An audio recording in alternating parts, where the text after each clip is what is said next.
আসসালামু আলাইকুম। কেমন আছেন সবাই? অনেক শুকিয়ে গেছি নাকি?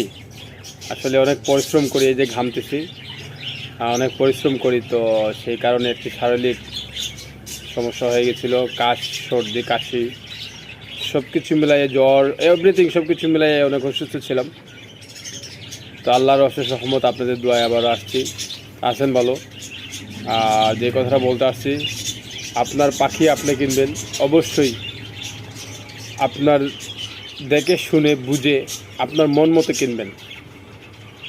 সেটা যদি হয় আস্থাযোগ্য, বিশ্বাসযোগ্য, ভরসাযোগ্য, তাহলে আর কোনো কথাই নেই। তো সেই ক্ষেত্রেই আমাদের আবারও বলতেছি, চলে আসবেন হৃদয় পিজন হাউস শ্রীমঙ্গলে। আপনার আস্থার জায়গা, বিশ্বাসের জায়গা, ভরসার জায়গা হৃদয় পিজন হাউস শ্রীমঙ্গল। তো সবাই ভালো থাকবেন, আমার জন্য দোয়া করবেন। আসসালামু আলাইকুম।